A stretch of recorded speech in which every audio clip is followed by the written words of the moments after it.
देख रहे हैं राष्ट्रवादी संदेश। के अनुसार केंद्र की भाजपा सरकार द्वारा हाल ही में जो घरेलू गैस सिलेंडरों की कीमत में 200 रुपये की कटौती की गई है, उसको रिवर्स रॉबिनहुड श्रेणी में रखा गया है। पहले खुद लूटिए और फिर गरीबों में बांटने का नाटक करके और चुनावी हाइप लेना चाहती है बीजेपी, उसको लेकर के ये मीटिंग है। पीसीसी से प्राप्त निर्देशों और डाटा के अनुसार केवल घरेलू गैस सिलेंडरों की कीमत पिछले 7 साल में इन्होंने 350 से 1100 रुपये पहुँचा करके 6,33,640 लाख करोड़ रुपए का शोषण किया है आम जनता का। गरीबों से ये राशि इन्होंने एक्सटोर्ट करके अमीर लोगों को और अमीर बनाने का काम किया है। उज्ज्वला योजना जिसका इन्होंने बहुत ज़्यादा प्रचार प्रसार किया, केवल उस उज्ज्वला योजना के माध्यम से 68,702 करोड़ रुपए इन्होंने हमारी उज्ज्वला गैस सिलेंडर प्राप्त करने वाली बहनों से लूटे हैं। आज ये चुनाव के समय में ये बताने की कोशिश कर रहे हैं कि ये जनहितैषी हैं और महंगाई के खिलाफ हैं, जबकि महंगाई पिछले एक दशक में सभी रिकॉर्ड को तोड़ चुकी है। पिछले 40 साल के 4 दशकों के सबसे हाई पर आज इन्फ्लेमेशन रेट इस देश की है। तो उस संदर्भ में पीसीसी और डीसीसी के निर्देशानुसार इस प्रेस कॉन्फ्रेंस का आयोजन किया जा रहा है, जिसमें आप सभी पत्रकार साथियों का स्वागत है और आपके द्वारा पूछे जा रहे सवालों का जवाब ब्लॉक कांग्रेस कमेटी भादरा देहात व शहर की तरफ से दिया जाना है। तो आप अपने प्रश्न पूछ सकते हैं। तो मोटसरा जी, एक बात बताओ कि सारा भादरा के अंदर सारा कांग्रेस ने ऊपर उठाने की सोचने लग रहे, मतलब जो थे पदाधिकारी हो, लेकिन एक काल को एक वो स्क्रीनशॉट वायरल हो रही है कि जो सचिव है प्रदेश कांग्रेस का, वह बीजेपी की टिकट की टेंशन लिया बैठे हैं। वह क्या बीजेपी की टिकट फलाना नहीं मिलेगी, ढिकड़ा नहीं मिलेगी, आप आ रही हो कोई तो पता ही को नहीं। तो इन बार हम क्या कहना है? इस बारे में कुछ कहने की आवश्यकता नहीं है, क्योंकि ये प्रश्न से बिल्कुल हट करके प्रश्न है। यहाँ मतलब क्या है, कांग्रेस के लिए रिवर्स रॉबिनहुड है। हाँ, कांग्रेस के लिए है। अभी हाल ही में दैनिक भास्कर और राजस्थान पत्रिका ने अपनी ऐप पर सर्वे जारी किए थे। उनमें प्रत्येक मतदाता को कांग्रेस के भी मतलब क्या है कि अपने पसंदीदा प्रत्याशी बताने थे और भाजपा के भी बताने थे। तो ये नहीं तो कोई अपराध है, नहीं कोई पार्टी लाइन के अंदर की गतिविधि है जिसके ऊपर हमें टिप्पणी करने की आवश्यकता महसूस हो। हर व्यक्ति एक स्वतंत्र व्यक्ति भी है पार्टी पदाधिकारी होने के अलावा। और आगे मेरा अनुरोध है कि कृपया इस विषय से संबंधित सवाल अगर ज्यादा पूछे तो हमें भी मतलब जवाब देने में थोड़ी सहजता हो। कांग्रेस ने पहले सवाल ये नहीं पूछा जो सिलेंडर का था, और अब जब केंद्र ने 200 रुपए और उज्ज्वला में 400 रुपए कम किए, तभी ये प्रेस कॉन्फ्रेंस क्यों हो रही है? नहीं, हमने प्रेस कॉन्फ्रेंस पहले भी अनिल जी समय समय पर किए हैं। आपको सदमों से इस महंगाई के विषय, हाँ, महंगाई के विषय में किए हैं जी। हमने आरबीआई तक हम मतलब पैदल मार्च लेकर के गए हैं, अमरूदों वाला बाग से स्टैच्यू सर्कल से लेकर के गए हैं, दिल्ली में प्रदर्शन हुए हैं। पूरे मतलब क्या है कि देश भर के अंदर, राज्यों के अंदर हमने प्रदर्शन किए हैं, जिला स्तर पर किए हैं। जिला स्तर पर कितना बड़ा मतलब क्या भीड़ भाड़ का कार्यक्रम था। पिछले जिलाध्यक्ष हुआ करते थे केसी बिश्नोई उस समय, तो किए क्यों नहीं? करते तो रहे हैं। जब जब इन्होंने रेट में हाइप लगाया है, जब जब इन्होंने रेट के अंदर एक्सेल किया है, उस समय हमने आंदोलन किए हैं, ज्ञापन सौंपे हैं। आज जब इन्होंने फिर से एक बार 200 रुपए घटाने का ये नाटक कर रहे हैं, तो उस समय फिर प्रेस कॉन्फ्रेंस की जा रही है। यानी ये नाटक है। और अशोक गहलोत 500 रुपए कम कर रहे हैं, वो नाटक नहीं। वो नाटक ऐसे नहीं है जनाब कि एक लोक हितकारी समाजवादी सरकार का कर्तव्य ही बनता है कि इन्फ्लेमेशन को नियंत्रण में रखे। अब चूंकि केंद्र सरकार उसमें पूर्णतः विफल रही थी और केंद्र सरकार के मंत्री स्तर के प्रवक्ता बार बार आकर के प्रेस कॉन्फ्रेंसेज में कहते हैं कि ये सरकारें रेवड़ियां बांट रही हैं, जब हमारी वाली रेवड़ी थी। तो आज इनको 200 रुपए घटाने की क्या नौबत आ गई? और पहले क्यों घटाए थे? इतने दिनों तक क्यों नहीं घटाए? जब इस भाव में आप सिलेंडर पहले दे सकते थे, तो आज ऐसी क्या नौबत आ गई कि आज उनसे ये प्रश्न नहीं पूछा जाना चाहिए कि चुनाव से ऐन पहले आप 200 रुपए क्यों घटा रहे हैं? 5 साल का कार्यकाल बीतने के बाद में आज जो 500 रुपए में सिलेंडर दिया जा रहा है, ये भी राज्य सरकार चुनाव। राज्य सरकार देखिए जनाब, 5 साल शुरू हुआ, आज आप हमारी कोई पहली प्रेस कॉन्फ्रेंस में नहीं आ रहे। ये जीएसटी जो लेकर के आए थे, जिनकी कमियों को राहुल गांधी ने बड़े पैमाने पर उजागर भी किया था, गब्बर सिंह टैक्स था, उसमें बहुत सी विसंगतियां थी, उसके बावजूद वो लागू किया गया। और उस जीएसटी में जो हमारा शेयर था, हमारे प्रदेश का भी पूरा कर संग्रहण होने के बाद में उससे राज्य का हिस्सा केंद्र सरकार द्वारा प्रेषित किया जाता है। 3 साल तक इस स्टेट का इन्होंने हिस्सा नहीं भेजा। बीच में 2 साल कोरोना काल चलता रहा, मतलब प्रदेश की अर्थव्यवस्था डावाडोल थी। जैसे ही हमारी अर्थव्यवस्था सुधरी, उसी समय हमने ये योजना लागू कर दी। 5.5 साल गुजरने के बाद क्यों शुरू की है? उसके तत्काल बाद में शुरू कर दी। नहीं, ये 500 और योजनाएं और भी बहुत चल रही है। आप एक केंद्र सरकार की तुलना एक स्टेट गवर्नमेंट से करना चाहते हैं। एक गवर्नमेंट स्टेट गवर्नमेंट के बुत्ते में जितना चीजें होती है उससे बढ़ चढ़ करके लोगों को यहाँ पर योजनाएं चला करके दी गई है और वो योजनाएं सारी की सारी धरातल पर लागू हैं। ऐसा नहीं है कि हवा आई है। आज आप घरों में जाकर के देख लो, जिनको उज्ज्वला सिलेंडर बांटे गए थे केंद्र सरकार के द्वारा, उन्होंने उसको कितनी बार रिफिल करवाया। ये एक शोध का विषय हो सकता था, अगर हमारे पत्रकार साथी करते तो सारे के सारे दीवारों पर टंगे पड़े हैं। आज अशोक गहलोत ये योजना लेकर के आया है तो वो दोबारा भरवाए हैं लोगों ने। तो क्या नरेंद्र मोदी को ये नहीं करना चाहिए था? ये गलत किया उन्होंने, जो 200 पहले करना चाहिए था, पहले करना चाहिए था उनको। उन्होंने उनके पास 10 साल हम इस बात का विरोध करते हैं कि 10 साल में नहीं करके आज किया है। 10 साल पहले करना चाहिए था। इस चीज का हम विरोध करते हैं। तो ये मोबाइल जो है आज के 2 साल पहले देना था। नहीं, ये मोबाइल शुरुआत में नहीं देना चाहिए था। ये अंतिम वर्ष में क्यों दे रहे हैं? मोबाइल की तो योजना पहले से लागू हो गई थी, लेकिन जब प्रोसेस पूरा होगा, जनता तक जाएगी बात, तब उनके पास पहुंचेगा ना। अब राहत महंगाई राहत कार्य जो शिविर लगाए गए थे उसमें जनता को हमने पूरा बताया था कि आपको मोबाइल भी दिए जाएंगे, जो किट है वो भी दी जाएगी, राशन का सारा सामान उनको मिलेगा। ये एक प्रोसेस क्रिया थी जिसके तहत उनको मिल रहा है। अब जो हमने मोबाइल शुरू किया है, हर प्रत्येक पंचायत में शिविर लगा के हर महिला, हर जो गरीब, तो क्या ये राजस्थान भर में ये जो प्रेस कॉन्फ्रेंस आयोजित अब की जा रही है, ये नरेंद्र मोदी की 200 रुपए कम करने के विरोध में की जा रही है? नहीं, विरोध में 200 रुपए कम करने के विरोध में नहीं की जा रही। ये जो एक बड़े पैमाने पर इन्होंने 67,000 करोड़ रुपए का जो मतलब एक लोगों से एक तरीके की उगराई कर ली, इन्होंने वसूली कर ली। उस वसूली के खिलाफ किया जा रहा है कि आज इनके 200 रुपए कम करने से पता चलता है कि ये पैसे आप कम कर सकते थे, आपने बेवजह बढ़ा रखे थे, आपने सब्सिडी जानबूझकर बंद कर रखी थी। आप चाहे 200 रुपए कम करने का नाटक ना भी करते, लेकिन सब्सिडी अगर जारी रहती तो आम आदमी की जेब से इतने पैसे नहीं लूटे जाते। पर इनको लूटना आवश्यक था, इनको और अमीरों को अमीर बनाना था, इनको अपने चंद पूंजीपति घरानों को राइट ऑफ किए हुए लोन देने थे, बिना गारंटी के लोन देने थे, इसलिए इन्होंने आम आदमी की जेब से पैसा छीना है। इस बात का ये विरोध हो रहा है। 200 रुपए घटाने का तो हम स्वागत करते हैं, लेकिन ये रिवर्स रॉबिन हुड है। आप सब लूटपाट करके उसके बाद में, यानी आप बहुत सारी चोटें मार करके गिफ्ट के रूप में एक बैंडेड दे रहे हैं किसी को, तो ये चीज चलने वाली नहीं है। जनता इस मंशा को समझती है। हमने तो पहले दिन से योजनाएं बनाई और उनको क्रमवार लागू किया। हमें जैसे ही कोई अच्छी योजना हमें सूझी, उसको हमने धरातल पर उतारने का प्रयास किया। जो हमारी प्राथमिकताएं थी, पहली प्राथमिकता हमारी स्वास्थ्य और शिक्षा थी, तो सबसे पहले हमने स्वास्थ्य के क्षेत्र में चिरंजीवी बीमा लागू किया, 5 लाख किया। तो आज ये प्रश्न नहीं बनता कि आपने 5 लाख को बढ़ा करके 10 लाख क्यों कर दिया। प्रश्न तो यही रहेगा कि जो चीज आज कम कर रहे हैं आप, वो आज से 5 साल पहले आपने क्यों नहीं कम की। जब आप सब्सिडी बंद कर रहे थे लोगों की, तब आपने क्यों नहीं सोचा कि सब्सिडी आज तक मिलती आई है घरेलू गैस के ऊपर, उसको अचानक से बंद करने का कोई अप्रोप्रिएट रीजन तो आप देंगे। उसके बाद में सदन में चर्चा से आप भाग जाते हैं। अशोक गहलोत कभी चर्चा से नहीं भागा। इन विषयों के ऊपर प्रश्न पूछने की अगर औकात बीजेपी के मंत्रियों की, पूर्व मंत्रियों की और आज सीएलपी की होती तो विधानसभा में प्रश्न पूछ लेते, आपको बिल्डिंग करने की आवश्यकता नहीं पड़ती। ये प्रश्न तो पूछने के लिए विधानसभा खुली रहती है। विधानसभा के निरंतर सत्र हुए हैं जब ये योजनाएं लागू की गई है, घोषणा की गई है। रविंद्र जी, आप अच्छे रीति नीति के जानकार भी है कांग्रेस के। राहुल गांधी ने 5 साल पहले 1 तक 10 गिनती गिनते हुए कहा था कि किसानों का संपूर्ण कर्जा माफ करेगी कांग्रेस। आज तक नहीं हुआ। बिल्कुल, कभी प्रेस कॉन्फ्रेंस की? बिल्कुल हुई। इसी कॉन्फ्रेंस में आप सवाल पूछ रहे हैं। आप पहले कई प्रेस कॉन्फ्रेंस में पूछ चुके। संघ सूची पढ़ लीजिए, राज्य सूची पढ़ लीजिए, समवर्ती सूची पढ़ लीजिए। उसमें राज्य सूची का विषय कोऑपरेटिव बैंक्स जो राजस्थान सरकार के अधिकार क्षेत्र में आते हैं, उनका टोटल कर्जा माफ कर दिया गया है राजस्थान के किसानों का। किसके? उसके बाद में और नहीं लिया लोगों ने। अरे भाई साहब, बैंकों का बिजनेस होता है लोन देने का। कैसी बात कर रहे हैं? महंगाई बढ़ाने में सबसे बड़ा योगदान पेट्रोल डीजल का होता है।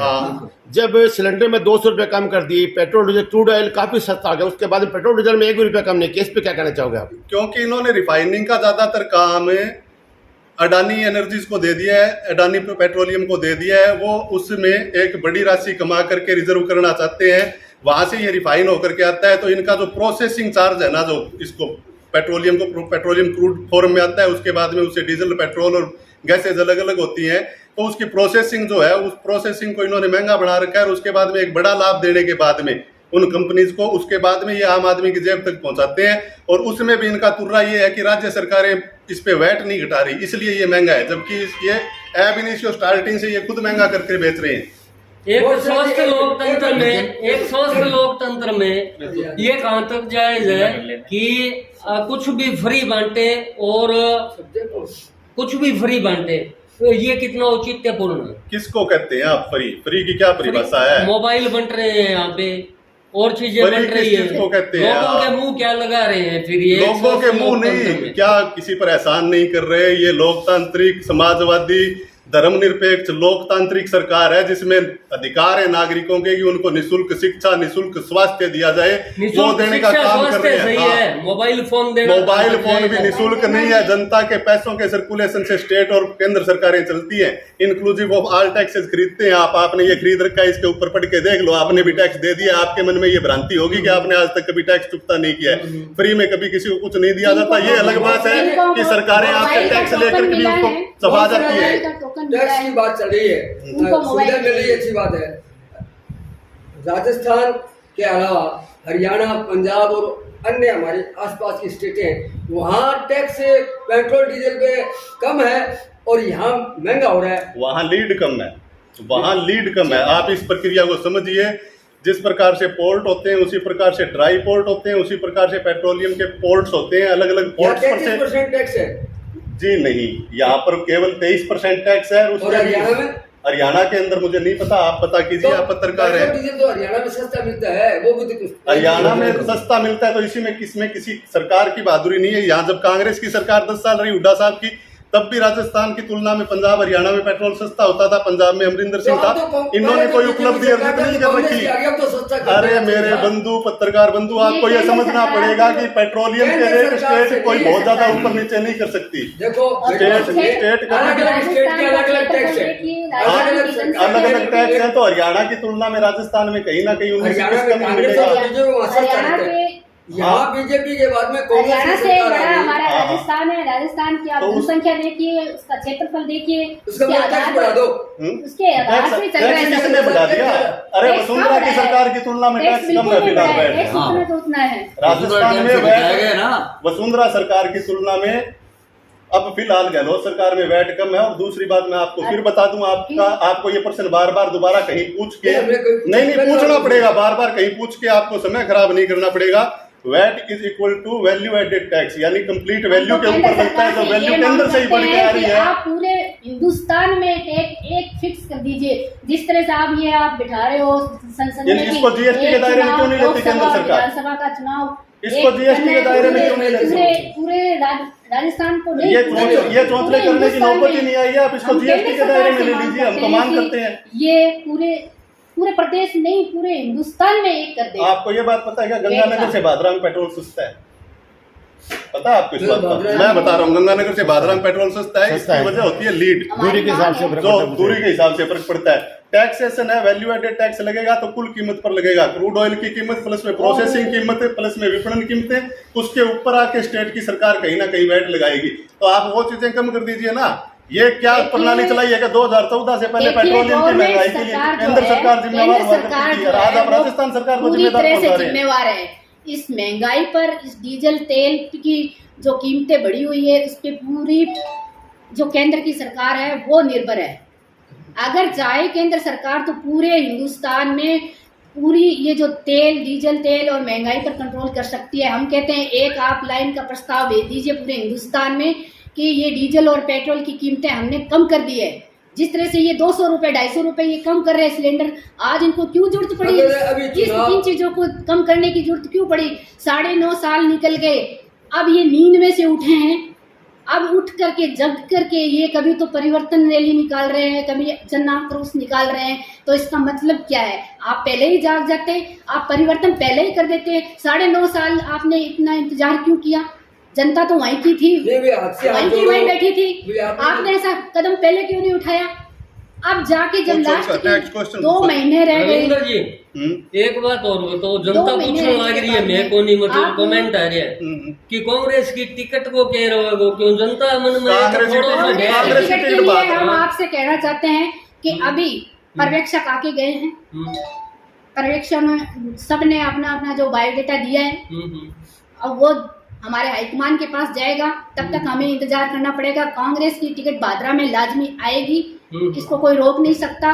जो कांग्रेस को ज्वाइन करेगा, आप जिसकी बात कर रहे हो, हम उनका नाम नहीं लेना चाहते इस मीडिया में, लेकिन अगर वो कांग्रेस ज्वाइन करते हैं और टिकट रखने की इच्छा करते हैं तो हम उनका वेलकम करते हैं। अदरवाइज हम ये कहते हैं कि हमारे जो कांग्रेसी है जिन्होंने 34-30 जो भी हमने फॉर्म भरे हैं दावेदार हैं उन्हीं में से एक को टिकट मिलेगी, ये हम आपको कहना चाहते हैं। राजेश्वरी जी, एक सवाल मेरा इसी से जुड़ा हुआ था। आपने अभी कहा कि जिसने अगर ज्वाइन कर लिया है उसी को टिकट मिले, उसका हम विरोध नहीं करेंगे, उसका स्वागत करेंगे। खास हम सीधे सीधे ही आ जाते हैं, बलवान पूनिया को अगर टिकट देते हैं तो उससे पहले उनको ज्वाइन करवाएंगे ना? बिल्कुल करवाएंगे। तो क्या उनका विरोध करेगी कांग्रेस पार्टी? पार्टी अगर उनकी ज्वाइन करती है, हमारे हाईकमान के सामने जाती है और ये कहती है कि हम आपके साथ हैं और ज्वाइन हो गई है, तब अगर किसी को, चाहे वो बलवान को दे चाहे वो किसी बड़े नेता को दे, तो हम कांग्रेस के साथ हैं। हम किसी कांग्रेसी को छोड़ के नहीं जाएंगे, चाहे कांग्रेस में कोई हो। ये जो 34 हमारे जो उम्मीदवार हमने दावेदार बने हैं, हम उन कांग्रेसियों के साथ रहेंगे चाहे कोई भी हो। अब आप कहने को तो कह देंगे कि सुखदेव सिंह जी ने दावेदारी दी है, तो अगर ये नहीं, अगर वो भी टिकट लेते हैं तो वो ज्वाइन करेंगे ना? इस बारे में टिकट वाला प्रश्न आपको दोबारा क्लियर कर देते हैं। रुको अध्यक्ष, मैं आपसे कहना चाहती हूँ पार्टी ज्वाइन करना बहुत जरूरी है, राजेश्वरी जी। अदरवाइज उनको कोई टिकट नहीं मिलेगी। बाद में आने वालों को टिकट नहीं मिलेगी। जिन्होंने धरातल पे काम किया, हाथ से हाथ जोड़ो प्रोग्राम में जो 3 महीने से जो लगातार गाँव में ढाणियों में जा रहे हैं, सबसे पहले सर्वप्रथम प्राथमिकता हमारे कांग्रेसियों की वही रहेगी कि उनको मिले। और जो ज्वाइन करके आते हैं और पार्टी उनका मान और सम्मान करती है तो हमें क्या एतराज है? राजेश्वरी जी, आप एक महिला है। पार्टी जब हाईकमान हमारे राहुल गांधी जी प्रश्न वेट करो, मांगनो प्रश्न तो पूछने दो। राजेश्वरी जी, आप एक महिला है और कल एक प्रतापगढ़ की एक दुखद घटना आदिवासी महिला की, उस पर क्या कहना चाहेंगे आप? मैं महिला होने के नाते मैं एक ही बात कहना चाहती हूँ, जो ये घटना कल जो वायरल हो रही है ये बहुत ही दुखनीय और दर्दनीय है एक महिला के लिए। क्यों कि समाज में एक महिला का दर्जा हम देवी से कम नहीं मानते, और जो उनके परिवार ने उनके साथ जो ये घटना की है, उनकी जो मानसिकता है, गंदी मानसिकता है, इसका हम पूरा विरोध करते हैं। कांग्रेस पार्टी उसका पूरा विरोध करती है। हमारे मुख्यमंत्री जी ने वहाँ जाके उस पीड़ित परिवार को 10 लाख रुपए देने का वादा किया है और एक परिवार में से उनको महिला को नौकरी देने की जो मांग रखी है वो पूरी करेंगे। मेरा तो पूरे देशवासियों से, पूरे प्रदेशवासियों से और पूरे पुरुष वर्ग से हाथ जोड़कर यही विनती है कि किसी भी महिला का इस तरह से जो इन्होंने व्यवहार किया है आगे ना करे, क्योंकि ये जो पुरुष प्रधान है हमारा देश, इसमें महिलाओं का भी राधा से कम सम्मान नहीं है, देवी देवताओं से कम इनका सम्मान नहीं है। ये हम माता दुर्गा को मानते हैं। उसी श्रेणी में हमारी जो महिला के साथ जो कल जो कांड हुआ है, तो सभी को मैं कहना चाहती हूँ कि ऐसा दुर्भाव, ये जो मानसिकता है, गंदी मानसिकता है, वो अपने दिमाग से निकाले और अच्छे समाज का निर्माण करे, महिला का सम्मान करे, महिला को आगे बढ़ने का एक सवाल आपसे भी है। मार्ग दिखाएं। जो आर्य समाज में जो की मीटिंग हुई के दौरान चर्चा आई कि शेर सिंह गोस्वामी और बाकी जो कांग्रेसी हम गुटबाजी दिखाएगी, ऐसी बात है कोई? देखिए, ऐसी कोई बात नहीं है। मैं खुद बाहर था, गुटबाजी कोई बात नहीं है। और मैं बाहर था, 12 से मैं आ गया, आते हुए प्रोग्राम में गया हूँ। हम जिन साथ से प्रोग्राम किया उसमें हम शामिल थे सारे, तो एक की बात नहीं है। और कांग्रेस की आप बात करो गुटबाजी की, भादरा के अंदर जैसे 26 आवेदन आए हैं, वो अलग बात है, लेकिन हम हमारे जो नोटिस में है पहले 26 से 28 आए हैं, वो आएंगे तो सब एक है। राजस्थान की सरकार 500 रुपए में सिलेंडर दे रही है, उज्ज्वला योजना, वही केंद्र सरकार सिर्फ 200 रुपए कम कर रही है। तो एक राज्य सरकार के पास ज़्यादा बजट होता है या केंद्र सरकार के पास, कैसे देखते हैं आप? क्योंकि केंद्र सरकार बिल्कुल चुनाव नज़दीक आने के मौके पर 200 रुपए की छूट दे रही है। राज्य सरकार ने इससे पहले बजट में ही 5वां बजट जो आपका जारी हुआ उसमें ही 500 रुपए की घोषणा कर दी। तो केंद्र सरकार का जो ये एक प्रकार से है 200 रुपए का, इसे आप कैसे देखते हैं? इसमें देखिए, ये तो कोई पूछने की बताने की बात ही नहीं है। अभी केंद्र सरकार जो है, ये फेडरल स्टेट है अपना इंडिया, तो फेडरल स्टेट के अंदर जो केंद्र सरकार का बजट होगा वो निश्चित रूप से राज्यों से कई गुना बड़ा बजट होता है। ये चीजें होती है मंशा पर और इच्छा शक्ति के ऊपर। हमारी इच्छा शक्ति थी कि हमारा स्टेट तमाम मतलब क्या कमियों के बावजूद शिक्षा के क्षेत्र में अच्छा करे, चिकित्सा के क्षेत्र में अच्छा करे, अन्य क्षेत्रों में अच्छा करे, गरीबों की जेब के ऊपर जो बोझ है वो घटे। नरेगा में उन्होंने कार्य दिवस घटाए हैं, नरेगा का बजट घटाया उन्होंने लगातार बजटों के अंदर अपने, जिसकी हमने बार बार विरोध भी किया है। बाकी के साथी कह देंगे आज चुनाव से पहले क्यों कर रहे हो, चुनाव से पहले भी बहुत बार विरोध किया नरेगा का बजट घटाने का। हमने शहरी नरेगा शुरू करी है, हमने इंदिरा रसोई शुरू की है, ताकि किसी जेब में पैसे कम है तो वो सम्मानजनक तरीके से भोजन कर सके। तो ये तो मंशा की बात होती है। हमने 5 लाख रुपए दे रहे थे हम दुर्घटना बीमा, हमने 10 लाख किया है बढ़ा करके। स्टेट के उसके ऊपर भार पड़ेगा, लेकिन हमने इस योजना को एक्सटेंड किया है। हमने चिरंजीवी में बढ़ा करके 25 लाख तक के इलाज किए हैं। हमने उसमें और अस्पतालों को जोड़ा है। अस्पतालों के लिए जो नोडल एजेंसीज बनाई गई थी, कुछ क्योंकि कोई योजना नई शुरू होती है तो वो परफेक्ट नहीं हुआ करती, तो अस्पतालों में ये दिक्कतें थी कि अस्पतालों का पेमेंट आने में विलंब हो जाया करता था। स्वाभाविक सी बात है कि अस्पतालों के अंदर स्टाफ होता है, वो वेतन चाहता है, उनको घर चलाना होता है, उस प्रक्रिया को दुरुस्त किया, राशि बढ़ाई है। तो ये एक इच्छा शक्ति की चीजें हैं। इसीलिए अशोक गहलोत को जननायक कहा जाता है कि लोक हितकारी योजनाएं न केवल उनके दिमाग में आती हैं बल्कि उसको वो धरातल पर भी उतारते हैं। तो धरातल पर उतार करके हमने इन योजनाओं को दिखाया।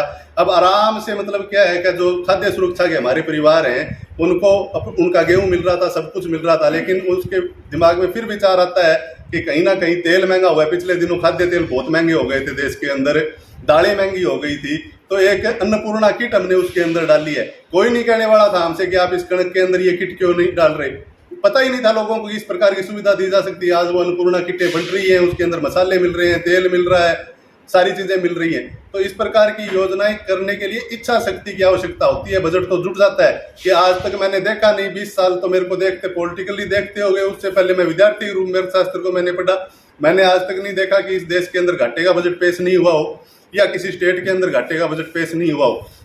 घाटे का बजट सदैव विकासोन्मुखी होता है, यानी आपको एसेट्स का कंपैरिजन करना होता है। आप अपने खर्चों का और मतलब क्या अपनी उपलब्धियों का जब तुलना करते हैं तो जब आपके खर्चे अधिक होंगे इसका मतलब आप स्टेट में कुछ ना कुछ कर रहे हैं। बहुत बड़ी बड़ी नहरें बनी, ये सिद्धमुख परियोजना बनी, गंगा कैनाल बनी, उस समय अगर मतलब स्टेट ये सोच के बैठ जाता कि हमारे पास तो पैसा ही नहीं है तो ये चीजें बनी नहीं पाती। तो घाटे के बजट इसलिए आवश्यक होते हैं, लेकिन इच्छा शक्ति होनी आवश्यक है। मोदी जी ने लोगों की जेब काट करके कौन सा फायदे का बजट पेश कर दिया, एक भी किया हो तो बताओ मेरे को। 9 सालों के अंदर सारे बजट घाटे के आए हैं। हर बार नरेगा का बजट काटा है इन्होंने, उच्च शिक्षा का बजट काटा है इन्होंने, यूनिवर्सिटियों का ग्रांट काटा है इन्होंने। क्या बात करते हैं, गौरक्षक बने फिरते हैं, गौ के नाम पे वोट मांगते हैं, हिंदुत्व के नाम पे वोट मांगते हैं। इनका ग्रांट रुका पड़ा था सारा का सारा गौशालाओं का, हमने आकर के पीछे का जारी किया और बढ़ाया है। कोई आदमी कह सकता है क्या गौशालाओं का ग्रांट कांग्रेस ने नहीं बढ़ाया? बिल्कुल बढ़ाया है। आज अनुदान दे रहे हैं, ग्रामीण क्षेत्र में नई गौशालाएं बन रही हैं। उनको जो साथी गौ सेवा से जुड़े हुए हैं वास्तविक तरीके से, राजनीतिक तरीके से नहीं, वो जानते हैं कि कांग्रेस ने क्या कुछ किया है गौओं के लिए। तो फिर भी कांग्रेस को देश में 10 साल हो गए, जनता चुन क्यों नहीं दी? देश में तो जब 70 साल तक बीजेपी को भी नहीं चुना, ये कोई बात थोड़ी होती है पत्रकार में। बीजेपी थी नहीं, बीजेपी 80 में तो आ गई थी, 14 तक क्या कर रही थी बीजेपी? कितने 25 साल 80 में आ गई थी। रुकिए जी, आप अकेले थी। 1980 में बीजेपी बन गई थी अप्रैल में, 2014 आ गई उनको सत्ता में आने में। तो ये कोई प्रश्न थोड़ी बनता है बीजेपी को क्यों नहीं चुना उन्होंने। जनता दल सेक्युलर और जनता दल यूनाइटेड बहुत पुरानी पार्टी है, उनको क्यों नहीं चुन रही पार्टी? सर एक सवाल महत्वपूर्ण ये प्रश्न ही नहीं होता कि क्यों नहीं चुन रही, वो जनता का मन है। एक सवाल महत्वपूर्ण ये हो जाता है, हम कह रहे हैं चुनना चाहिए क्योंकि हमने ये सब कुछ किया है, वो बताइए। आप लोग ओपीएस दे रहे हैं, आप लोग चिरंजीवी योजना दे रहे हैं, आप लोग दुर्घटना बीमा योजना दे रहे हैं, आप लोग किट दे रहे हैं, आप लोग उज्ज्वला योजना को 500 रुपए दे रहे हैं, आप 100 यूनिट भी दे रहे हैं, आप 2000 यूनिट कृषि बिलों की भी माफ कर रहे हैं। लेकिन वोट गेन करने में कांग्रेस पीछे कैसे है बीजेपी से? बीजेपी 200 रुपए कम करके भी वो वोट परसेंटेज लोगों का दिमाग डाइवर्ट गेन कर लेती है, लेकिन आप लोग इतनी योजनाओं के बाद भी वोट गेन नहीं कर पा रहे। इनका वोट लेने के लिए अलग ड्राइव पर विश्वास करते हैं, इनका जन कल्याणकारी योजनाओं पर कोई विश्वास नहीं है। कांग्रेस जो है गांधीवादी विचार की पार्टी है और केवल मतलब जन कल्याणकारी योजनाओं के सारे सत्ता में आना चाहती है। बीजेपी ने अपना एक अलग मॉड्यूल सेट किया, उस मॉड्यूल के अंदर वो आज तक परफेक्ट थे, अब धीरे धीरे वो मायाजाल टूटने लगा है, तो आगे बीजेपी को भी जोर आएगा। सब कुछ देने के बाद में भी वही बात है कि सब कुछ करने के बाद में भी आप अगले को गन पॉइंट पर नहीं ले सकते कि हमने आपके लिए मनरूप जी ये कर दिया इसलिए यहाँ वोट डाल जाइए। ऐसा नहीं हुआ करता है लोकतंत्र के अंदर। योजनाएं बनाना, जनता को लाभ पहुंचाना सरकारों का काम है। वो काम हमने बखूबी कर दिया। अब जनता से हम हाथाजोड़ी कर सकते हैं, किसी को विवश नहीं कर सकते कि आप वोट डालिए।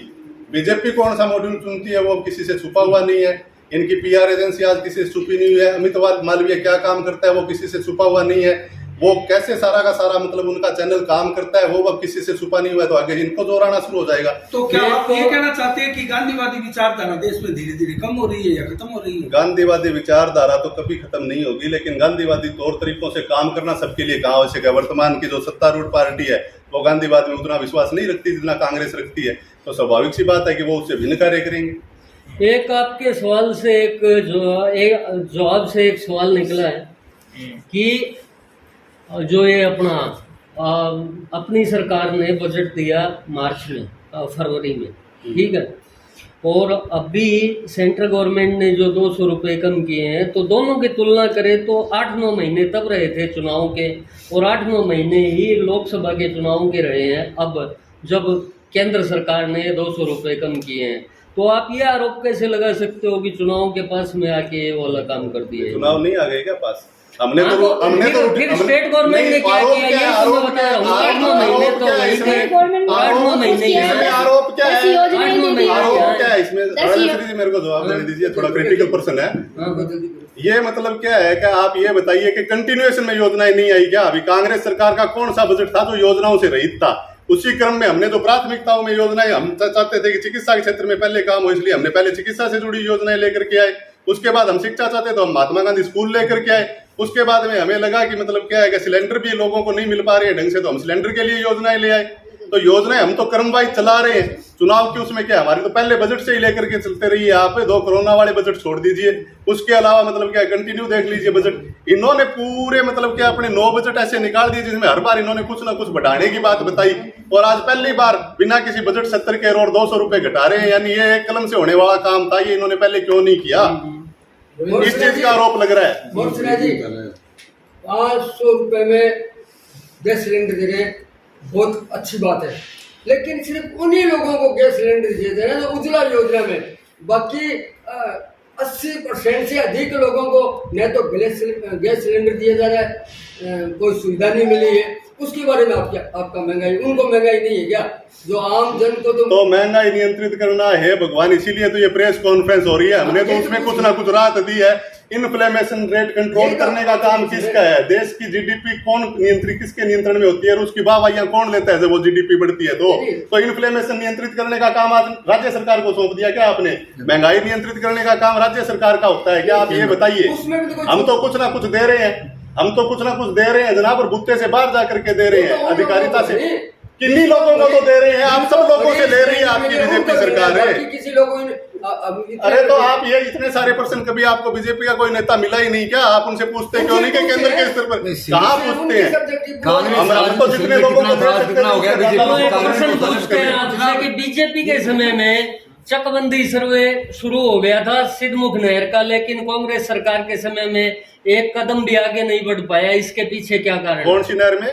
सिद्धमुख नहर का। अब आपको दुरुस्त करता चलूं, माराम चौधरी राजस्व मंत्री होते थे, जयदीप डूडी संसदीय सचिव होते थे, राजस्व मंत्रालय के साथ अटैच थे। वेबकोस कंपनी को सर्वे का ठेका दिया था, उस कंपनी ने काम शुरू कर दिया, लेकिन उसके बाद में विधानसभा का सत्र अवसान हो गया, आगे के चुनाव आ गए, बीजेपी में एक कदम नहीं। चुनाव के पास में पूरा जवाब सुनिए, प्रश्न पूछने से आपको कोई रोक नहीं रहा है।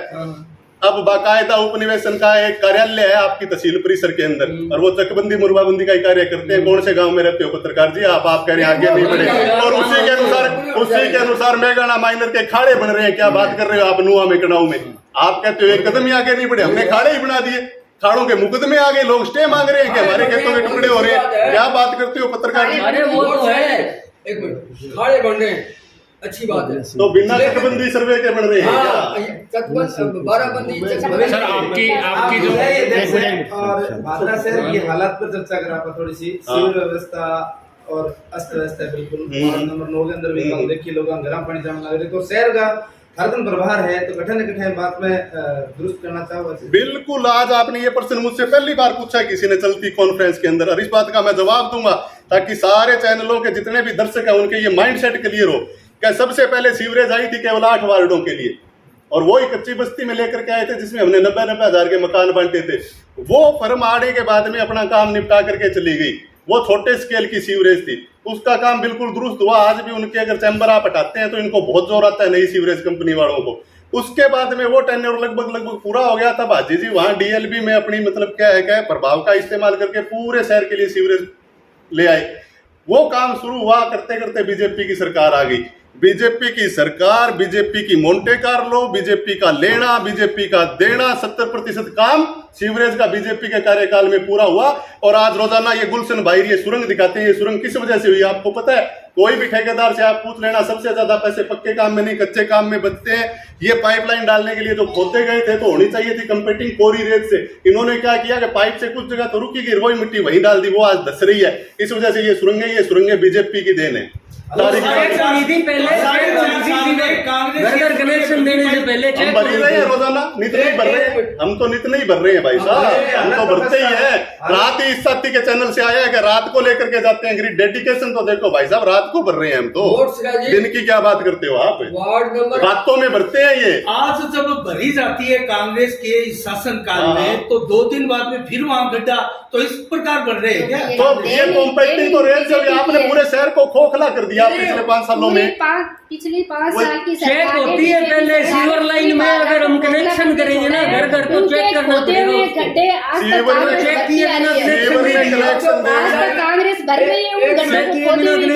आप फिर प्रक्रिया नहीं समझते, एक बार राजेश जी बोल रही है 5 साल में सीवरेज पड़ी है, उनमें गड़बड़ हो रही है। 5 साल में जो काम कितनी जो गड्ढे खोदने का काम बीजेपी ने किया है, कितना काम हुआ वो कांग्रेस भरने का काम कर रही है। मैं बात क्या बात करूँ, हाँ इस 5 साल जो नगर पालिका भुगत रही है। चलो आप कह रहे हो बीजेपी के शासनकाल में 70% पूरी बादरा भुगत रही है, तो क्या कांग्रेस के 5 साल में 30% में नहीं बन पाई? और अभी तक आज कंप्लीट नहीं हुई है, अभी भी 30% बाकी है। कांग्रेस के शासनकाल में काम ही नहीं हुआ।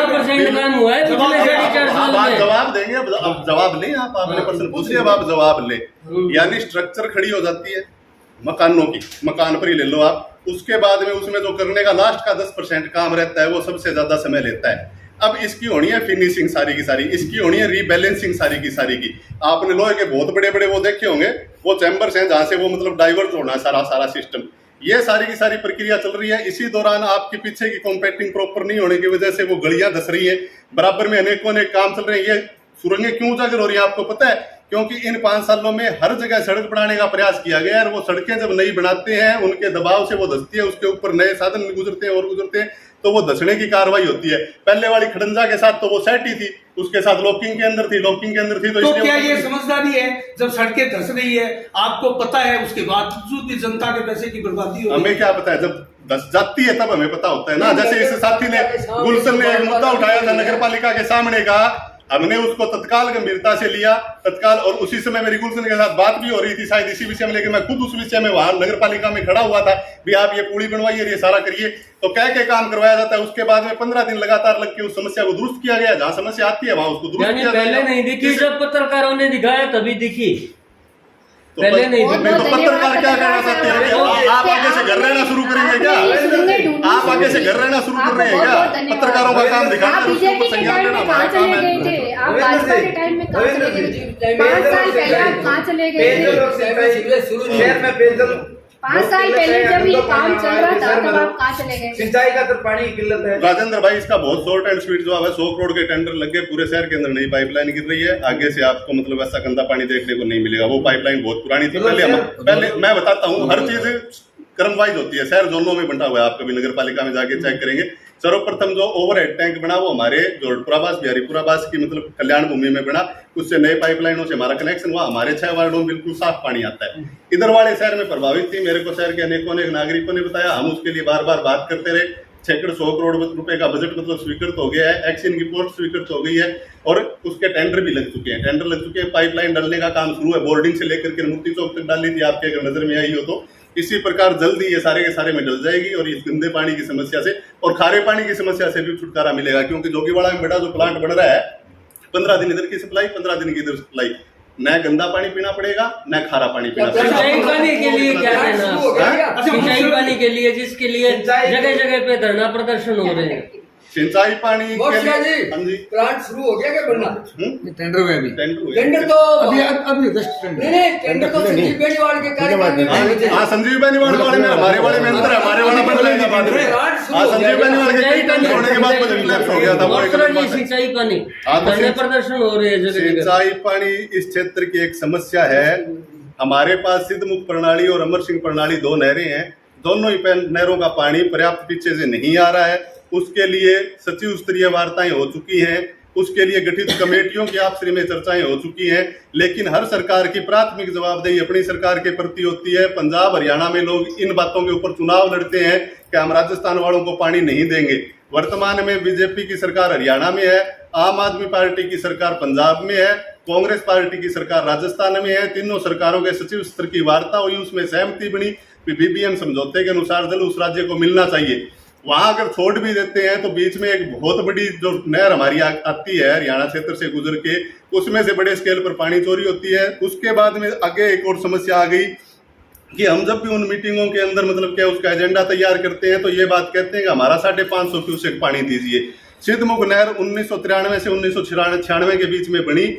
आज उस नहर की लाइनिंग कमजोर है, वो 360 क्यूसेक से ज्यादा पानी ओटने की भी स्थिति में नहीं है। अगर आज हमारा पूरा पानी आ जाए तो हमारे साथ वो भी स्थिति हो सकती है जो किरमाणी में हुई थी अभी पीछे हरियाणा के अंदर। और तो समस्या बिल्कुल जायज है किसानों की। अब इसके क्या है, वो काम होने हैं बंदी वाले काम होने थे, तो सरकारों को चाहिए कि बंदी के काम उस समय पर करवाए जाएं जब किसानों को पानी की आवश्यकता नहीं और नहर प्रॉपर बंद की जा सके। ये गलत समय पर बंद हुई है, उस वजह से भिरानी में हमारे किसान आक्रोशित हैं। हम किसानों के साथ हैं, हमने यहाँ से पत्र लिख दिया है कि ये गलत समय पर बंदी होने के कारण हमें किसानों की नाराजगी का सामना करना पड़ रहा है। आपने बोला कि पानी चोरी होता है, लेकिन पानी चोरी पर नकेल कौन कसेगा फिर? हरियाणा क्षेत्र में होता है, वहां तो हरियाणा सरकार ही कसेगी, नहीं कसेगी तो राजस्थान सरकार क्या करेगी फिर इसके लिए? स्वाभाविक सी बात है, राजस्थान सरकार तो सचिव स्तर की वार्ता कर सकती है, सीएम लेवल की वार्ता कर सकती है, वो वार्ताएं हो जाती है, उनमें सहमति बन जाती है, उन सहमतियों को कोई लागू नहीं करेगा। आज अमित चाचा यहाँ आके लोकल विधायक से कोई बात करके चला जाए और वो उसको गारंटी दे दे कि हम आपके टेल तक पानी पहुंचा देंगे, तो क्या किसानों का प्रेशर नहीं रहेगा लोकल एमएलए के ऊपर पहुंचाने देंगे? पहले तो वो अपना यूज लेंगे ना। वही बात हरियाणा पंजाब के साथ है, वो उनकी प्रथम जवाबदेही जो है वो अपने किसानों के प्रति है। राज्य सरकार और केंद्र सरकार दोनों एक पार्टी की होनी चाहिए। ओके भी रहेगी, ओके भी चलेगी। ये देखिए साहब, ये सीधी सी बात है, स्वाभाविक सी प्रक्रिया है। मैं अगर भादरा का विधायक हूं तो मैं पहले भादरा की सोचूंगा, नौकरी नहीं सोचूंगा। हरियाणा का सीएम चाहे कौन सी भी मतलब क्या है पार्टी का हो, वो पहले अपने मतलब क्या है वोटरों के प्रति जवाबदेही निभाएगा, अपनी राजस्थान वालों के प्रति नहीं निभाएगा। अगर मुख्यमंत्री के सामने कोई सहमति बन जाती है, उनकी मतलब क्या है, कोई आपस के अंदर डील हो जाती है, तो उस डील को भी वो कह देते हैं भी हाँ ऐसा होगा, लेकिन वो करते नहीं है धरातल के ऊपर। मोर्चा जी आप सुलझे हुए व्यक्तित्व है और कांग्रेस के नेता भी माने जाते हैं और एडवोकेट भी है। आपने अभी एक सवाल का बहुत शानदार जवाब दिया, जल जीवन मिशन के ऊपर बहुत तेजी के साथ भादरा में काम चल रहा है। राजस्थान में 20,000 करोड़ का पाइपों के अंदर घोटाला हुआ है। पदम जैन जो कि फर्जी कंपनी बनाकर जिस प्रकार से घपला किया और उसके ऊपर ईडी की कार्रवाई भी हो रही है, 6 जगह ईडी के छापे भी पड़े जा रहे हैं और जांच हो रही है, अधिकारी भी उसमें शामिल है। क्या उसका असर भादरा तक नहीं आएगा, क्योंकि पाइप तो वो भी यही लगे हैं? देखिए, जल जीवन मिशन 55-45 की योजना है स्टेट की के अंदर की। अच्छा, आजकल क्या सिस्टम चल गया जब से अमित शाह मॉडल लागू हुआ है। मैं ये बात कहना नहीं चाह रहा था, पीछे सीवरेज वाले पर्सन में भी मैं कड़ा था इस बात से कि मोंटे कार्लो कंपनी दरअसल गुजरात बेस्ड कंपनी है। मैं वहां उतनी तक इस वार्ता को ले जाना नहीं चाहता था। अब फिर बताता हूँ कि जल जीवन मिशन के जो टेंडर हुए हैं वो किस तरह पे हुए हैं। क्या वाइड स्केल पर जो टेंडर जारी किए गए, जारी करने के बाद में बड़ी कंपनियां जो आई बिड डालने के लिए, उनमें ऐसी शर्तें लगाई जा सकती हैं टेंडर के लिए, तो उसमें ज्यादातर कंपनियां बाहर होगी, बाकी की मतलब क्या है, ये बांट के काम हो रहा है। फिर वहां से ये हमारे जो ठेकेदार लोग काम कर रहे हैं, इनको सबलेट किया हुआ काम है, सबलेट करवा के कर रहे हैं ये काम। ओरिजिनल फर्म कोई और है जो जिस लेवल के ठेके लेने के लिए ठेकेदार सक्षम ही नहीं है। अब वहां उनको सब कुछ बता दिया गया भी पाइप आप फलां कंपनी का लेंगे, उन पाइपों का ट्रांसपोर्टेशन फलां कंपनी करेगी और इस प्रकार से ये जल जीवन मिशन चढ़ेगा। ये चीजें। अच्छा, उसके अंदर क्या है, कई बार स्टेट के गवर्नमेंट जो होती है उसको अपना 45% हिस्सा जुटाने में, जो इतनी जन कल्याणकारी योजनाएं जो मैंने पीछे गिनाई है, उसके अंदर अपना पैसा उनको डालना पड़ता है। तो बीच में जल जीवन मिशन योजना का बजट लैप्स न हो जाए और हमारे नाम ये बात न लग जाएगा जल जीवन मिशन में ये काम नहीं हो पाया, स्टेट की कमी रही, इस वजह से हमें तो मतलब क्या बहुत सारी चीजों को रोक करके जल जीवन मिशन में पैसा डालना पड़ा। और उसके बाद में ये काम शुरू हुआ है। तो ये अगर ईडी प्रॉपर जांच करेगी ना अनिल जी, तो आंच बिल्कुल सही जगह पर जाएगी। इस बात के प्रति मैं आश्वस्त हूँ। हमारा इसके अंदर, क्योंकि हम इसमें ये कर नहीं सकते। मैं ये नहीं कह रहा कि मैं स्टेट की कांग्रेस सरकार का बचाव करना चाहता हूँ कि ये सरकार ये ऐसा कर नहीं सकती इसके अंदर, इसमें तो करने वाले ही कर पाएंगे। वो बहुत अच्छी बात है कि राजस्थान में और जहाँ जहाँ कांग्रेस की सरकार है वहाँ कम से कम इस प्रकार की जांचें की जा रही है। सर, महंगाई पर आज की आपकी प्रेस कॉन्फ्रेंस है। आने वाले विधानसभा चुनाव और लोकसभा चुनाव में महंगाई कितना बड़ा मुद्दा रहने वाली है इस चुनाव के दृष्टिगत? आप क्या रहना तो सबसे बड़ा चाहिए, लेकिन पिछले चुनाव के जो मैंने देखे थे, सिस्टम देखा था, एन मौके पर आते आते कुछ ना कुछ ऐसा फिड़का फेंक दिया जाता है कि लोगों का मूल मुद्दों से ध्यान हट जाता है। मूल मुद्दों से ध्यान हटाने की कला में ही बीजेपी माहिर। मैं भी थोड़ी देर पहले बता भी रहा था कि जो मॉड्यूल इन्होंने डेवलप किया है, लेकिन अब तैयारियां उस बारे में भी की जाएंगी। हम चाहेंगे कि चुनाव वास्तविक मुद्दों पर लड़ा जाए। हमारी टीम को यही काम करना है, हमारे बूथ लेवल की जो टीमें हैं उनको यही काम करना है कि चुनाव वास्तविक मुद्दों से दूर ना जाए। तो क्या जो आप ओपीएस दे रहे हैं, चिरंजीवी योजना दे रहे हैं, जो बहुत सारी ओपीएस को लेकर के देखो साहब, मेरे मन में हमेशा शंका के बादल रहते हैं। ओपीएस को लेकर के हमने कर्मचारी संगठनों की मांगों को मानते हुए और आज के दिन की जो मतलब क्या है, क्या डियरनेस है, डियरनेस अलाउंस वगैरह जो मतलब कर्मचारियों को मिलते हैं, डियरनेस अर्थात महंगाई है एक तरीके से, तो उस चीज को देखते हुए हमने ओपीएस लागू किया। लेकिन ये पूरी तरह से मैं आशंकित हूं कि किसी तरीके से अगर सरकार बदलवाने में बीजेपी कामयाब होगी तो ये ओपीएस गई साहब 100% चली जाएगी कर्मचारियों के हाथों से, क्योंकि यही वो लोग थे जिन्होंने पेंशन बंद की थी। ये पेंशन कांग्रेस सरकार में बंद नहीं हुई थी, वाजपेयी जी बंद करके गए थे। ठीक है, तो अब ये क्यों ओपीएस राजस्थान सरकार ने लागू कर दी, लेकिन उस 39,000 करोड़ रुपए का क्या होगा जो केंद्र और राज्य के बीच में पेच फंसा हुआ है? पेच इन्होंने जबरदस्ती फंसा दिया, यानी इनका जो कटा, जैसे कि इनकम टैक्स के रूप में इनका कटा। आपको पता है कि सबसे बड़ा इनकम टैक्स पे जो वर्ग है वो कर्मचारी वर्ग ही है। वो पैसा वहां सबड्यू हो गया। सबड्यू होने के बाद में आज केंद्र सरकार को चाहिए कि ये किसी एक पार्टी, कर्मचारी किसी एक पार्टी के नहीं होते, सभी पार्टियों को वोट देते हैं। और मानने में ये आता है कि एक्चुअल में कर्मचारी बीजेपी की तरफ ज्यादा आकर्षण रखते हैं, ऐसा विभिन्न सर्वेज में कहा जाता है। अब कोई स्थिति बदल गई हो तो मुझे पता नहीं। तो उनको साफ वही दिखाते हुए वो पैसे लौटा देने चाहिए, ना कि उसको एक पेच बना करके बात को उड़ाना चाहिए ओपीएस को रोकने के लिए। नहीं, ये तो एक एग्रीमेंट होता है ना पूर्व में, उस एग्रीमेंट पूर्व में होता है। तो एग्रीमेंट आप क्या है, क्या जैसे आप यूं समझिए कि संवर्ती सूची के जो विषय रहेंगे ना, उसके अंदर प्रिविलेज जो रहेगा वो केंद्र सरकार को रहेगा सदैव, और राज्य सरकारों को उनको मानना पड़ेगा। फेडरेशन ऑफ स्टेट फिर और किस चीज का नाम है? इसी चीज का तो नाम है भी। आज आप ये मान के चलिए अशोक गहलोत हैं और ऊपर नरेंद्र मोदी हैं। नरेंद्र मोदी भले ही हमारी विपक्षी पार्टी के, लेकिन हैं तो देश के प्रधानमंत्री। तो आप ये कल्पना कर सकते हैं क्या कि मतलब क्या है, क्या ऊपर से अगर कोई आदेश पारित होकर के आएगा और वो स्पेशली तब जबकि वो संवर्ती सूची के विषय से जुड़ा और उसको वॉयलेट कर देंगे अशोक गहलोत। आपको नहीं लगता कि ओपीएस लागू करने से पहले राज्य सरकार को केंद्र से वार्ता करनी चाहिए थी इस विषय पर? ये एक बहुत भले टाइम में बहुत भले आदमी को याद करूंगा, लालचंद जी डूडी को। लालचंद जी डूडी एक बार अपने समर्थकों को लेकर वहां कस्सी लेकर जुट गए थे। ये सिद्धमुख नहर वहां से शुरू होनी बताते हैं, इसीलिए उनको सिद्धमुख नहर का जनक बताते हैं। तो उनका मानना था कोई चीज शुरू हो जाती है वो बंद नहीं होती। हमने शुरुआत कर दी है, देर सवेर केंद्र को भी झुकना पड़ेगा। चलिए सर, क्या संदेश देना चाहेंगे सर? राजेश्वरी जी, जो हमारे मुख्यमंत्री जी ने चिरंजीवी योजना चलाई है, ये पूरे भारत में लागू हो जानी चाहिए। ऐसा भी तो प्रधानमंत्री को सोचना चाहिए। आप उनसे ये सवाल कीजिए कि जो आप ये ओपीएस के लिए कह रहे हो, यही लागू आप चिरंजीवी योजना को करिए ना पूरे। ऐसी योजना तो सेंटर की भी है, आयुष्मान योजना योजना उसमें भी अब ये बात, अब इस बात पर अब एक बात आ गई है। मैं पत्रकार जन साहब इस प्रश्न में आपकी बात का जवाब है। आयुष्मान योजना में आप कह रहे थे क्या केवल जो अन्नपूर्णा वालों को सिलेंडर दे रहे हैं या हमारे जो खाद्य सुरक्षा के परिवार है उनको दे रहे हैं? आयुष्मान योजना में आपको पता है प्रावधान आपने कभी पढ़े? जिनके घर मोटरसाइकिल है उनको नहीं मिलेगी, जिनके घर एलईडी टीवी है उनको नहीं मिलेगी, जिनके घर डबल बेड है उनको नहीं मिलेगी। तो किसको मिलेगी? किसी को ही नहीं मिलने वाली थी। देना इसको कहते हैं जो हम दे रहे हैं चिरंजीवी के माध्यम में। एक कूं चुकती मिल रही है सबको, एक कूं चुकती। क्या कहेंगे आप किस बारे में? क्या संदेश देंगे? तमाम संदेश तो यही देना चाहेंगे कि देखिए चुनावी वर्ष है, आम मतदाताओं को सोच समझ के निर्णय लेना चाहिए। प्रेस कॉन्फ्रेंसेस आज कांग्रेस की हो रही है, कल बीजेपी की भी आप सुनने को मिलेगी आपको, उनका अपना पक्ष होगा। लेकिन हम तो यही कहना चाहते हैं कि मूल मुद्दे जो हैं, राष्ट्र के जो मूल मुद्दे हैं उनसे ध्यान भटकाने की जनता का कोशिश की जाएगी।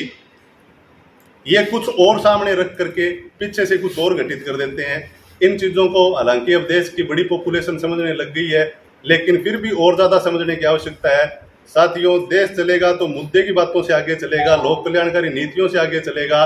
तो आप जब भी वोटिंग करने जाएं, आप किसको वोट देते हैं, आपके ऊपर कोई बाध्यता नहीं है लोकतंत्र के अंदर, लेकिन आप वास्तविक मुद्दों पर अपना वोट डालें। इस प्रकार की मेरी अपील है सभी मतदाताओं से। धन्यवाद। राजेश्वरी जी, अब दिसंबर में चुनाव होने, जैसा कि कार्यकाल पूरा हो रहा है, क्या आपको आने वाले विधानसभा चुनाव में, आप कांग्रेस ब्लॉक अध्यक्ष हैं ग्रामीण क्षेत्र से, और आपने ब्लॉक में बूथ वगैरह बना रखे हैं, तो क्या आने वाली सरकार वापस रिपीट होगी? इसके बारे में आपका क्या? जन साहब, मैं आपको बहुत बहुत धन्यवाद देना चाहती हूँ इस बात के लिए कि आने वाली सरकार हमारी दोबारा रिपीट होगी। क्यों नहीं होगी, आप ये सोचिए। इसलिए होगी कि हमारे मुख्यमंत्री जी ने जो 10 योजनाएं हमारे आम नागरिक को दी है, राहत दी है, इस वजह से हमारी सरकार वापस रिपीट होगी। और जो महिलाओं के लिए जो 50% से जो आधा किराया उन्होंने हमारी सरकार ने दिया है, और जो सिलेंडर 500 रुपये किया है, 100 यूनिट बिजली फ्री की है, और जो कृषि के क्षेत्र में है 2000 यूनिट बिजली फ्री कर दी। और उसके बाद में देखिए आप चिरंजीवी योजना, जो राजस्थान की सबसे बड़ी योजना, जो हम कह सकते हैं कि ये हिंदुस्तान में पूरे में लागू होनी चाहिए, इसके लिए हम मुख्यमंत्री जी को बहुत बहुत धन्यवाद देना चाहते हैं। इसमें फ्री इलाज हो रहा है, 25 लाख की सुविधा, हर आम व्यक्ति इसका इलाज ले सकता है मुफ्त में। और 10 लाख रुपए का जो दुर्घटना बीमा है वो हमारी सरकार दे रही है। अगर किसी भी व्यक्ति का दुर्घटना हो जाए तो उसको 10 लाख रुपए उसको देने का काम हमारी सरकार कर रही है। और उसके बाद विकास के दम पर कांग्रेस हम चाहते हैं कि जो आम जनता त्रस्त थी महंगाई और बेरोजगारी से, भूखमरी से, जो जनता एकदम ऊब चुकी थी, मजबूर हो गई थी कि हमें कुछ राहत मिले, तो हमारे अशोक जी गहलोत जी ने उनको राहत देने के लिए ये 10 योजनाएं उनको जो कार्ड उनके लिए बनाया गारंटी योजना का, उनके लिए एक बहुत ही सिद्ध साबित होगा। आप देखिएगा आने वाली सरकार इन्हीं 10 योजनाओं से दोबारा रिपीट होगी। और आम जन को जो गाँव में जो जनता है, जनता वो जागरूक होगी। हम बूथ तक ले जाएंगे इस योजनाओं को। और ये जो 2 महीने 3 महीने हमारे जो रहे हैं, इसमें सारी गांव की जन है वो समझ चुके हैं कि हमें जो योजनाएं जो मिल रही है वो हमारी सुविधा के लिए मिल रही है। आने वाली सरकार दोबारा रिपीट होगी अशोक जी गहलोत जी के नेतृत्व। ये परंपरा बिल्कुल टूटेगी। ये जो बार बार कभी बीजेपी और कभी कांग्रेस का जो ये रिवाज चल रहा है, अब की बार टूटेगी। हम कहना चाहते हैं पूरी राजस्थान की जनता से कि जो योजनाएं हमारे मुख्यमंत्री जी ने दी है, इन योजनाओं के बलबूते पर हमारी सरकार दोबारा रिपीट होगी। हम 20 साल से भाजपा में कांग्रेस नहीं जीत रही है, तो क्या इस बार कांग्रेस यहाँ जीतेगी? बिल्कुल कांग्रेस क्यों नहीं? 20 साल से भाजपा में कांग्रेस नहीं आ रही। बिल्कुल आएगी, कांग्रेस ही आएगी अब की बार। लोगों का मन जो है इतना बना हुआ है कि अब की बार कांग्रेस ही आएगी। कांग्रेस ही आएगी। चलो देखते रहिए राष्ट्रवादी संदेश।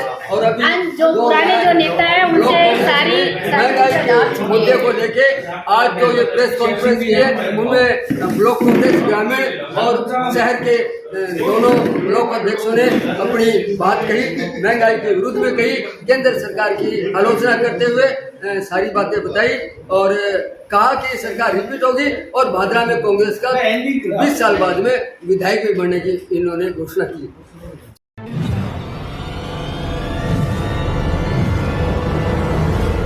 हमारा वीडियो आपको अच्छा लगे तो सब्सक्राइब करें, बेल आइकन दबाएं और लाइक करें।